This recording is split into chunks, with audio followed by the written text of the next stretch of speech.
Doctor Cyndi Show. The Doctor Cyndi Show. The Doctor Cyndi Show.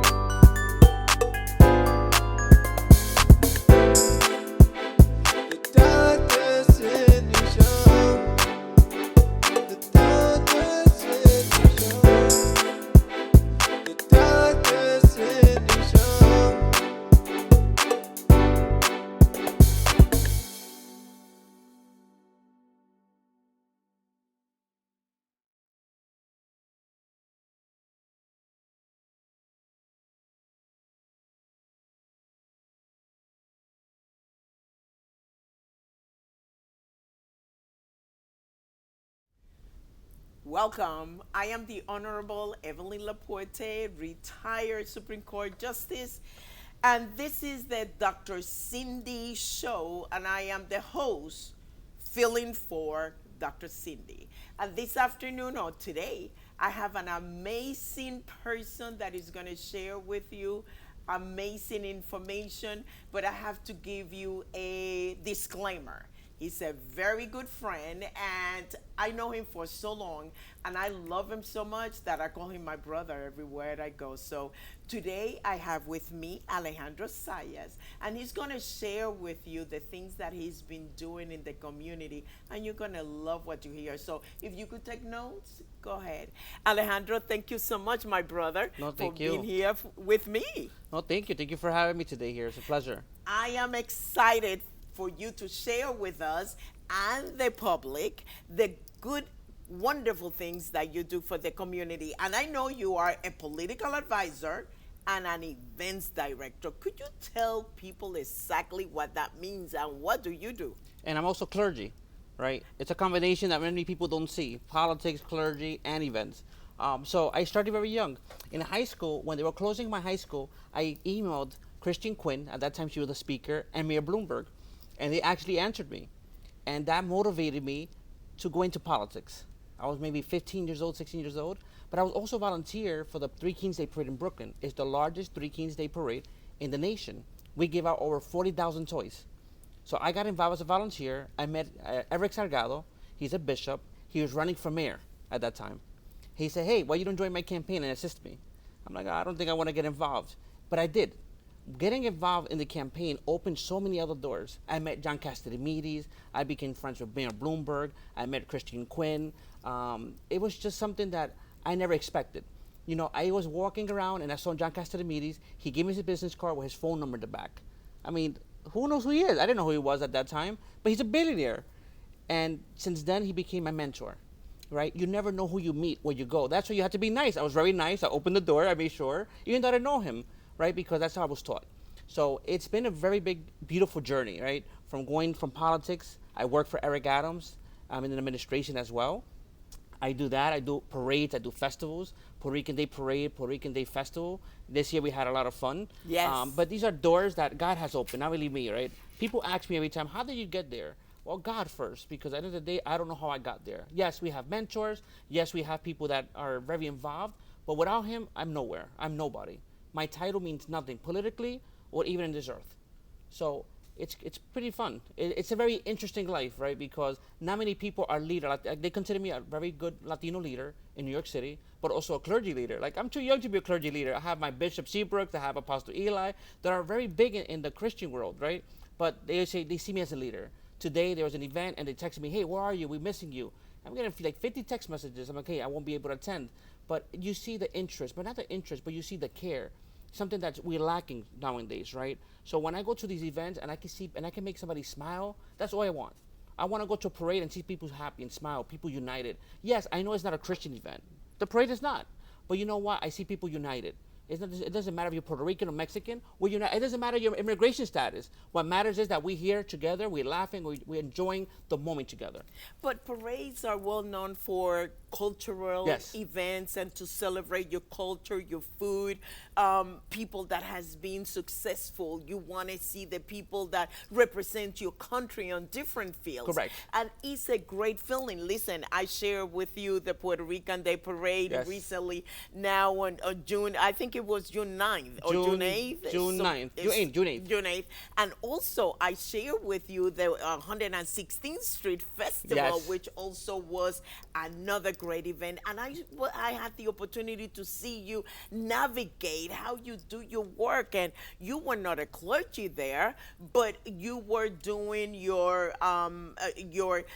event planning, and you were in charge of some of the security, and you were moving from place to place, and how people communicate with you. Correct. And how people work with you. Could you tell us how were you able to develop all this contact? Because everybody talks to you, politicians, the police department, organizations, they all look up to you, Alejandro. What's going on? But Judge, see, it's not me. It's God gave me a grace to do what I do. Because it's not easy to be in politics, to be in clergy, to be in the community. It's very hard, especially how politics is right nowadays. But you know how I do it? By having that grace, but also being understanding of everybody's views. Like when I went on stage to give a proclamation to Tito Puente, we were live on TV. You know, it was a great time, right? To me, it wasn't just about proclamation or being on TV. It was just talking about the unity that we are having as Latinos. So when I go into the stage, when I go to these events and work them, and I have, my position as an operations director or executive director, I make sure that I get along with everybody. We all have misunderstanding and we have different options, but we always can come to a conclusion and make sure that we work together with no issues. So I work with everybody. Work with organizations, politicians. I could work with anybody because I've been doing this since 15 years old. Yes, but a few years I was volunteering before I became a staff and made it a career. But it was possible when people said, it's not going to be a career. You're never going to make money out of it. Nobody's going to care about you. Now I go to a parade and everybody wants to talk to me because they're like, Alejandro, how you do this? And you were there Yes, when the yes. chiefs come to me, when the politician comes to me, when the governor comes and hugs me. It's a big deal, not because they're title, but because we make a difference every day. As you as a judge, you make a difference every day, even though your job is a little bit harder, right? It's a lot harder, but we make a difference with people. And making a difference starts with us. We have to make sure that we're happy. I love what I do, Judge. It's a passion. I wake up know. every day thanking God for what I do. And you know what? I will never stop. I'm going to continue. I am where I am today because God has put me, but I know there's a lot more doors that He will be closing, that's for sure, but that are going to open so I can also direct people around my age in the 20s or young kids that want to join and do what they love to do. There's nothing impossible. You can make money in anything you love to do as long as it's legal, as long as you love it and you have that heart for it. Absolutely. And what I love about you is your dedication to the community, to bring community together. Yes. It doesn't matter what the ethnicity, it doesn't matter what the background is. And you're talking about clergy. You also, and I have attended clergy events with you, Yes.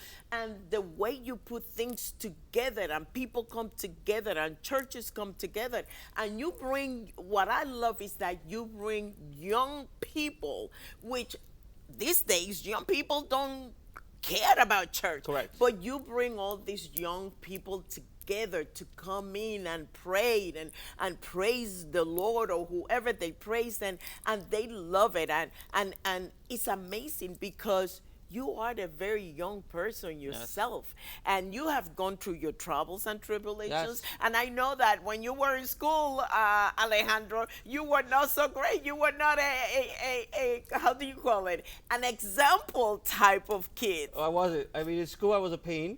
Like every other child, I was always jumping and running up and down. But I always looked into the principal. I looked to my deans because I said, I'm going to be like them or better. I looked at, they were an example for me. Nowadays, these kids don't look at that. But your principal does, she sacrifices a lot. Your teacher sacrifices a lot.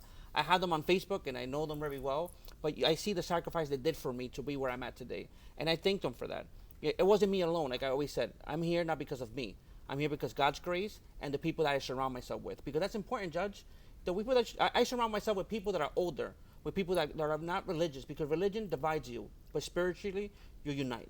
So I'm very careful with that. That's why when I go to churches and minister, when I go to vigils, I don't talk about religion. I talk about unity and spiritual. Yes, I done all the vigils for NYPD. When one of the Muslims officers got killed when he bought a car in Facebook Market, I did that vigil. And it wasn't a Christian vigil, but I was there, and I made sure we coordinated it. Why? Because unity is more important than religion. Very good. And Alejandro, I want you to tell me in a minute or so, what is your what is your plan for the future? My future, I will run for politics, that's for sure. But also, I want to keep helping my community, and not only in New York City, but wherever I could help. Because if I can touch one life, I know I can touch more. Absolutely, and I love that. So, Alejandro, thank you so much for being with me and sharing this segment with me. I really love you as a good friend and as my brother. Same I here. love you even more. Me too. And I'm looking forward to following you and looking into more greater things that you're going to be doing. Documentary will be out soon. Absolutely. And I'm going to bring you back so Yes. you can follow up and tell us more about it. And ladies and gentlemen, this is it for the Dr. Cyndi Show. It was a pleasure having you and having Alejandro Sayas, my brother, with me. Thank you so much. Have a great day. Do you have a passion? Do you have a story that needs to be heard? Do you have an upcoming event? Do you have a business, product, or service? If your answer is yes to any of these questions, you can be a guest on The Total Faith Show. Click the Contact Us button, fill out the form, and we will get back to you. Thank you for entering into Total Faith Network. We walk in total faith. Welcome to the Dr. Cyndi Show. I am Terra Renee, CEO of African American Women in Cinema, and also a member of the Total Faith Network Advisory Board. I will be standing in for Dr. Cyndi until she returns back from medical sabbatical. And today I am very excited about our guests. We have Sherrea. Hello, Sherrea. Hi guys. Very, very, very happy to have you here, and to our listening audience, I know that they will be in for a treat. Sherrea, can you just tell us a little bit about yourself and what you do? Sure. I'm Sherrea Williams. I'm also known as AceRi, and I am a musical artist, but my background is in fashion. I attended the Art Institute of Atlanta prior to the pandemic, but because of the pandemic, the school was closed. So I ended up graduating from BSU with a business degree. And last year, I ventured off into attempting to running my own establishment for the very first time and getting away from e-commerce. And it was such a learning experience. Everything that I'm blessed to be able to do this with my family. My father, he backs me in all of my endeavors, and my mother as well as an emotional support system. And I'm just like a two-way sword from fashion and music. That's the best way to describe me. I think I sold my first item when I was like 11 or 12. Oh. And yeah, it was a purse, and it was due to an after-school program that my mom had enrolled me into. So that's how I started. Yeah. Wow. And that's beautiful. And that's so wonderful that you have your family, your parents backing you. Not many in the community have that type of support. And Yeah. so you have that, it really makes a difference. And so I just want to say congratulations to your parents Right. for that. Those are the two. That's my dream team, my parents. Yeah. Listen, a dream, it takes a team to make a dream work. So that is awesome. Very good. So, but what inspired you to start making music, and how has your journey evolved since then? What inspired me to make music is my mom. Back in her time period, she sung in talent shows.